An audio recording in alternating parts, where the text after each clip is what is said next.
साथियों नमस्कार, मेरा नाम अनिल सोलंकी है। मेरे यूट्यूब मंच लाउड जाट वॉइस में आप सबका स्वागत है।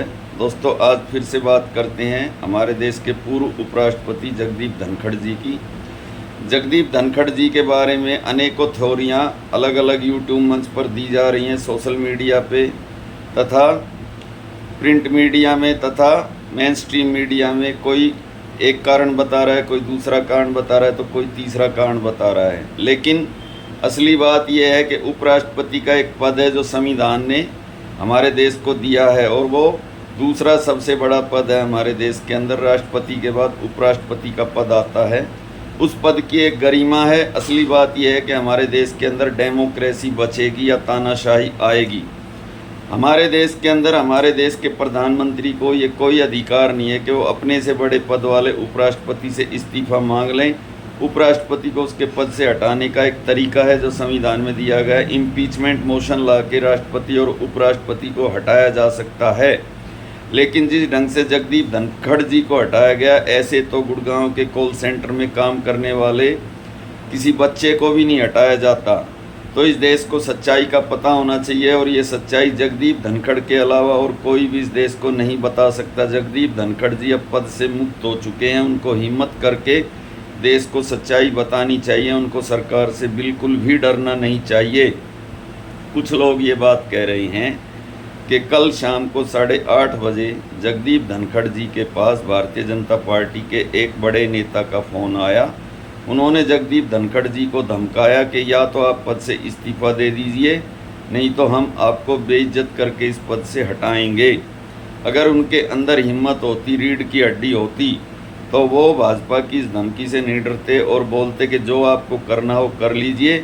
मैं 5 साल के लिए इस पद पे चुना गया हूं और 5 साल इस पद पे रहूंगा। अगर आपको मेरे खिलाफ इम्पीचमेंट मोशन लाना है तो आप ला सकते हैं। अगर उनके खिलाफ इम्पीचमेंट मोशन आता तो उनको प्रेस कॉन्फ्रेंस करके इस देश को सच्चाई बतानी चाहिए थी कि उन्होंने क्या किया है और पार्टी हाईकमान उनके साथ क्या कर रहा है। जो थ्योरियाँ दी जाती हैं उसमें जो सबसे बड़ी थ्योरी दी जा रही है वो ये दी जा रही है कि कल उनको ऊपर से हाईकमान का ये ऑर्डर था कि आपको अपोजिशन को बोलने नहीं देना है, लेकिन उन्होंने कांग्रेस के अध्यक्ष मल्लिकार्जुन खड़गे को ऑपरेशन सिंदूर पर बेरोक टोक बोलने की इजाज़त दे दी। उसके अंदर उन्होंने सारे मुद्दे उठा दिए। राफेल गिरने का मुद्दा, ट्रंप द्वारा जो बार बार कहा जा रहा है युद्ध विराम कराने का मुद्दा। तो इन बातों से भाजपा का हाईकमान उनसे नाराज़ हो गया। दूसरी थ्योरी ये दी जा रही है कि जो जस्टिस वर्मा के खिलाफ impeachment motion Bharatiya Janata party लाना चाहती थी, उसका नोटिस पहले कांग्रेस ने दे दिया और जगदीप धनखड़ जी ने उसको स्वीकार कर लिया। इस बात से कांग्रेस उनसे नाराज़ हो गई। इसके अलावा इलाहाबाद हाईकोर्ट के जज शेखर यादव के खिलाफ भी कांग्रेस इम्पीचमेंट मोशन लाना चाहती थी, उसको भी जगदीप धनखड़ जी ने मंजूर करने की बात बोल दी। तीसरी बात जो कही जा रही है वो ये कही जा रही है कि एक बार उन्होंने मंच से शिवराज सिंह चौहान को हड़का दिया था, कृषि मंत्री को, और किसानों का मुद्दा उठाया था। और चौथी बात जो कही जा रही है वो कल जेपी नड्डा ने जो कुछ बोला राज्यसभा के अंदर, nothing will go on the record, कोई भी बात अपोजिशन की रिकॉर्ड में दर्ज नहीं हो रही है। इस बात से जगदीप धनखड़ नाराज़ हो गए। तो ये तो अलग अलग थ्योरीज़ हैं जो अलग अलग दी जा रही हैं, अलग अलग लोगों द्वारा दी जा रही हैं, लेकिन सच्चाई तो जगदीप धनखड़ को ही पता है। इसमें ना कोई जात का सवाल है, ना व्यक्ति का सवाल है। सवाल है कि एक पद है उपराष्ट्रपति का, और आज तक के हमारे देश के लोकतांत्रिक इतिहास के अंदर ऐसा कभी नहीं हुआ जो पार्टी हाईकमान द्वारा अपॉइंटेड, क्योंकि राष्ट्रपति और उपराष्ट्रपति का पद एक राजनीतिक पद होता है, पार्टी उसको अपॉइंट करती है, उसको इस तरीके से बेइज्जत करके हटाया जाए। एक गलत परंपरा हमारे देश में डाली गई है, एक गलत लीक डाली गई है। बाद में सारी पार्टियां इसी लीक पे चलने लगी तो डेमोक्रेसी नहीं बचेगी। अब जो लोग ये बात सोचते हैं कि राष्ट्रपति का पद, उपराष्ट्रपति का पद, गवर्नर का पद, चुनाव आयुक्त का पद ये गमले में रखे हुए पौधे होते हैं, इनकी जड़ें नहीं होती, उन लोगों की गलतफहमी मैं आज दूर कर देता हूं। अगर कोई भी पद हो, सबकी पावर होती है, अगर पावर को इस्तेमाल करने वाला आदमी हो तो। इसी देश के अंदर मुख्य चुनाव आयुक्त हुए थे TN सेशन 90 के दशक में। उन्होंने सभी राजनीतिक दलों के अंदर ऐसा खौफ पैदा कर दिया था। तब दुनिया को, देश को, मीडिया को, सबको ये बात पता चली थी कि चुनाव आयुक्त की पावर क्या होती है। उन्होंने 90 के दशक में वोटर पहचान पत्र बनवाए, उन्होंने बूथ कैप्चरिंग रोकी, उन्होंने चुनाव में जो खर्चा करते हैं नाप शनाप उस पर रोक लगाई, तथा उन्होंने धर्म और जाति के आधार पर वोट मांगने वालों के चुनाव कैंसिल किए, उनके चुनाव लड़ने पर रोक लगाई। जब सरकार ने उनके साथ कोऑपरेट करने से मना कर दिया तो उन्होंने सारे देश के सारे चुनाव 6 महीने के लिए पोस्टपोन्ड कर दिए, जिससे सभी राजनीतिक दलों के हाथों के तोते उड़ गए। और उस समय जो केंद्र में मंत्री थे प्रणब मुखर्जी, उनका राज्यसभा का टेन्योर पूरा हो गया था और उनको मंत्री बनने के लिए दोबारा राज्यसभा आना था, लेकिन टीएन शेषन ने चुनाव करवाने से राज्यसभा का मना कर दिया। उस समय के केंद्रीय मंत्री प्रणब मुखर्जी को इस्तीफा देना पड़ा और उस समय पश्चिम बंगाल के मुख्यमंत्री ज्योति बसु ने उनको पागल कुत्ता तक कह दिया था। इसी देश के अंदर एक राष्ट्रपति हुए ज्ञानी जैल सिंह, जिन्होंने 425 सीटों वाले प्रधानमंत्री राजीव गांधी के खिलाफ बगावत कर दी थी तथा राजीव गांधी की सरकार को पलटने का पूरा रोड मैप तैयार कर लिया था, लेकिन उनका साथ कांग्रेस पार्टी के नेताओं ने नहीं दिया, नहीं तो राजीव गांधी को बर्खास्त करके दूसरा प्रधानमंत्री नियुक्त करने वाले थे। तो पावर तो हर पद की होती है, पावर को इस्तेमाल करने के लिए गुदा होना चाहिए आदमी के अंदर, और जगदीप धनखड़ बस यही मार खा गए। अगर उनको भाजपा का हाईकमांड डरा रहा था, धमका रहा था, तो उनको उनके सामने सीना तान के बोलना था कि मैं नहीं हटूंगा, तुमको जो करना है करो, इम्पीचमेंट मोशन लाना है लाओ, अगर तुम इम्पीचमेंट मोशन लाओगे तो मैं मीडिया के सामने जाके तुम्हारी सारी पोल खोल दूंगा। अगर वो ऐसा बोलते तो भाजपा हाईकमान की हिम्मत नहीं थी उनको ऐसे बेइज्जत करके इस पद से हटा दे। अब कुछ लोगों ने कल मेरे वीडियो में आके कमेंट किया कि अंकल जी, इसीलिए भारतीय जनता पार्टी जाटों को मुख्यमंत्री नहीं बनाती है, आप लोग पार्टी हाईकमान को आंखें दिखाते हो। भारतीय जनता पार्टी ने जगदीप धनखड़ को उपराष्ट्रपति बनाया था और उसी ने हटा दिया। भारतीय जनता पार्टी अलग अलग राज्यों में पूरे की पूरी कैबिनेट को हटा देती है, मुख्यमंत्रियों को बदल देती है, लेकिन कोई भी चूं तक नहीं करता।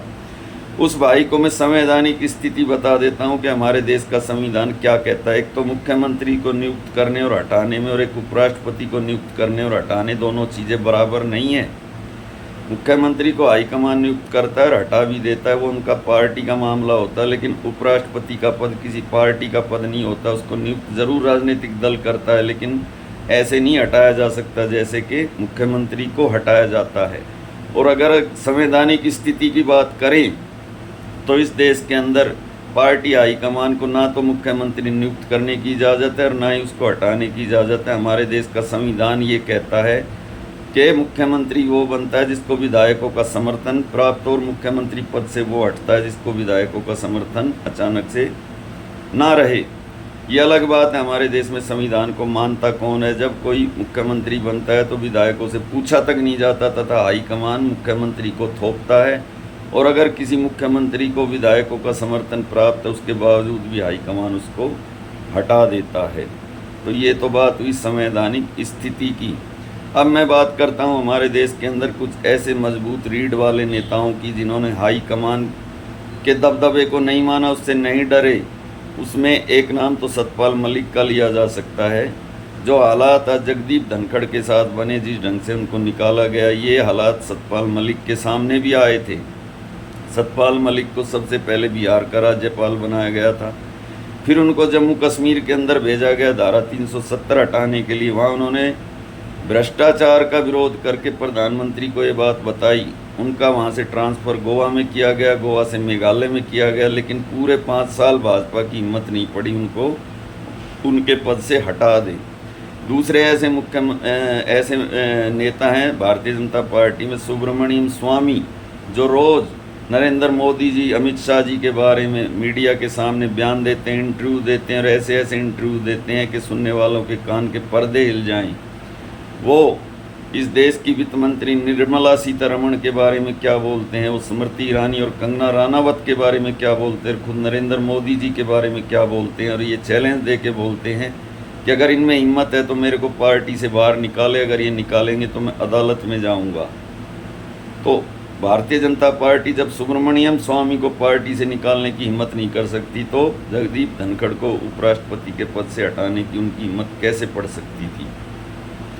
अब कल के वीडियो में जो मैंने बात कही थी कि झुका हुआ जाट और टूटी हुई खाट किसी काम के नहीं होते, वो आज मैं आपको एग्जाम्पल के साथ समझा देता हूँ। हमारे देश के अंदर 1977 में आपातकाल लगा, 19 महीने पूरा विपक्ष जेल के अंदर बंद रहा। 1977 में आपातकाल लगा 1975 में था। 19 महीने के बाद जब आम चुनाव हुए, जनता पार्टी की सरकार बनी, हमारे देश के गृह मंत्री चौधरी चरण सिंह बने और चौधरी चरण सिंह ने शपथ लेते ही पहला काम इंदिरा गांधी को जेल में भेजने का किया। उसके बाद जब जनता पार्टी की सरकार 2.5 साल बाद गिर गई और चौधरी चरण सिंह कांग्रेस के समर्थन से इस देश के 5वें प्रधानमंत्री बने, जब वो शपथ लेके अपनी फिएट कार में आ रहे थे तो रास्ते में इंदिरा गांधी अपनी कोठी के सामने फूल मालाएं लेके उनके स्वागत के लिए खड़ी थी। जब उनके सेक्रेटरी और पीए ने और ड्राइवर ने कहा कि इंदिरा जी आपका सम्मान करना चाहती हैं, तो चौधरी चरण सिंह ने ये बात बोली कि भले ही इंदिरा गांधी ने मुझे प्रधानमंत्री बनाया, लेकिन जो इमरजेंसी में इसने कुकर्म किए मैं उनको कभी नहीं भूल सकता। मैं इंदिरा गांधी के हाथ से माला नहीं पहनूंगा।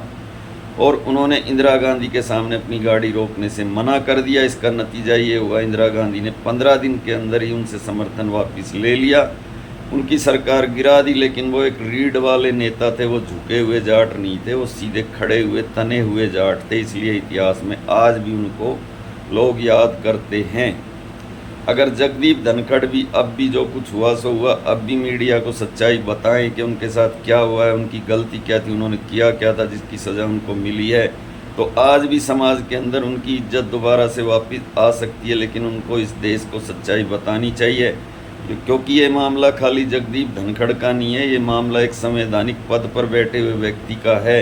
अगर आज वो नहीं बोले, देश को सच्चाई नहीं बताई, तो कल को और न जाने और कितने जगदीप धनखड़ों को ऐसे ही बेइज्जत करके निकाला जाएगा, जलील करके निकाला जाएगा। तो भाइयों, मैं आपका भाई अनिल सोलंकी आज का वीडियो बस यहीं पे समाप्त करता हूं। जिन भाइयों ने अभी अभी मेरा चैनल ज्वाइन किया है वो चैनल को सब्सक्राइब कर दें तथा वीडियो को ज़्यादा से ज़्यादा अपने ग्रुप में शेयर कर दें, लाइक कर दें, कमेंट कर दें। मिलते हैं अगले वीडियो में। थैंक्स भाइयों, आपका दिन शुभ